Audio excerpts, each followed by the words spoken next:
মাথা নষ্ট করার প্রাইস দিয়ে Realme 9 Pro স্মার্টফোনটা বর্তমানে বাংলাদেশে চলে এসেছে। হ্যাঁ, 9 Pro Plus স্মার্টফোনটা এখন অবধি না আসলেও 9 Pro স্মার্টফোনটা এখন বাংলাদেশেই পাওয়া যাচ্ছে। তো ফোনটার প্রাইসিং সম্পর্কে জানার আগে প্রথমে এই ফোনটা সম্পর্কে আপনাদের কিছুটা ধারণা দিয়ে দিচ্ছি যে এই ফোনটা কাদের জন্য বেস্ট হবে। 6.6 ইঞ্চির ফুল এইচডি রেজলিউশনের আইপিএস এলসিডি প্যানেলে ডিসপ্লে ইউজ করা হয়েছে 9 Pro স্মার্টফোনটাতে। তবে এখানে অ্যামোলেড ডিসপ্লে ইউজ না করা হলেও 120 হার্জের হায়ার রিফ্রেশ রেটটা থাকছে এই ফোনটিতে, যার মাধ্যমে যারা কিনা গেমার রয়েছেন অথবা স্মুথলি কোনো স্মার্টফোন ইউজ করতে চাইছেন তাদের অনেক বেশি কাজে আসবে এই ফোনটার ডিসপ্লে।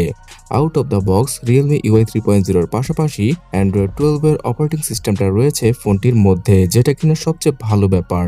পারফরমেন্স সেকশনে অথবা পুরো ফোনটাকে আরামসে ইউজ করার জন্য স্ন্যাপড্রাগন 695 5G SoC কে ইউজ করা হয়েছে এই ফোনটির ভেতরে, যেটা কিনা অনেকটা ফ্ল্যাগশিপ প্রসেসরের মতো 6 ন্যানোমিটার আর্কিটেকচার তৈরি করা। তবে এটা একটা মিড রেঞ্জের প্রসেসর, যেখানে কিনা শুধুমাত্র অ্যাড্রিনো 619 জিপিইউটা থাকছে। সো এর আগে আপনারা যারা Realme 7 Pro 8 Pro এই সকল স্মার্টফোন ইউজ করেছেন, ঠিক ওই ফোনগুলোর মতোই গেমিং পারফরমেন্স পাওয়া যাবে। আর কোয়ালকমের এই 5G চিপসেটটা বাজেট অনুযায়ী খুব দারুণ।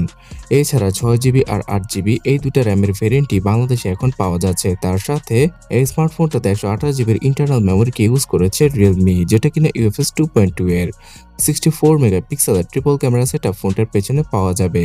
সামনে থাকছে 16 মেগাপিক্সেলের সেলফি। তো ফোনটার ব্যাটারি ক্যাপাসিটি সম্পর্কে জানার আগে এই ফোনটার প্রাইসিংটা আপনাদের জানিয়ে দিচ্ছি। বর্তমানে Realme 9 Pro স্মার্টফোনটার 128GBর ভেরিয়েন্টটাকে কিনতে হলে আপনাকে 21 থেকে 22,000 টাকা খরচ করতে হবে। তাছাড়া 128GB ভেরিয়েন্টের জন্য 23 থেকে 24,000 টাকা খরচ করতে হতে পারে আপনাকে। যদিও কিনা এখনো অবধি অফিসিয়ালভাবে Realme নিয়ে আসতে পারেনি ফোনটাকে বাংলাদেশের মার্কেটে, তারপরও মার্কেটে থাকা অনেকগুলো স্মার্টফোনের তুলনায় এই ফোনটা আমাদেরকে বেটার কিছু অফার করছে বাজেট অনুযায়ী। তো পুরো বাংলাদেশ জুড়ে এই ফোনটাকে পাওয়া না গেলেও আপনারা বড় বড় শপিং মল, বিশেষ করে ঢাকার মধ্যে যেই সকল বড় বড় শপিং মল রয়েছে সেখানে আনঅফিশিয়ালভাবে ফোনটিকে পেয়ে যাবেন উক্ত প্রাইসে। আর এই ফোনটাতে এলসিডি প্যানেলের ডিসপ্লে থাকায় সাইড মাউন্টেড ফিঙ্গারপ্রিন্ট স্ক্যানার সহ জায়রো, অ্যাক্সেলোমিটার, প্রক্সিমিটি সব ধরনের প্রয়োজনীয় সেন্সরই পাওয়া যাবে। তাছাড়া 5000 mAh এর ব্যাটারি এবং 33 ওয়াটের চার্জিং স্পিডকে ইউজ করা হয়েছে Realme 9 Pro স্মার্টফোনটাতে। মিডনাইট ব্ল্যাক, অরোরা গ্রিন এবং সানরাইজ ব্লু এই কালারগুলোর সাথে বাংলাদেশের মার্কেটে পাওয়া যাচ্ছে Realme 9 Pro স্মার্টফোনটা। সো 120 হার্জের রিফ্রেশ রেট, বাজেট অনুযায়ী মোটামুটি ভালো মানের ক্যামেরা, ভালো মানের ব্যাটারি ব্যাকআপ আর কোয়ালকমের 5G প্রসেসর, এই সকল জিনিস মিলিয়ে বর্তমানে আপনারা Realme 9 Pro স্মার্টফোনটাকে পারচেস করতে পারেন।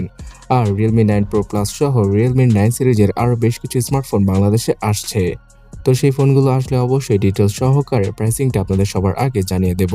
সো তার জন্য এখনই টেকনিক্যাল শান্তকে সাবস্ক্রাইব করে রাখুন যদি আপনি না করে থাকেন। ধন্যবাদ।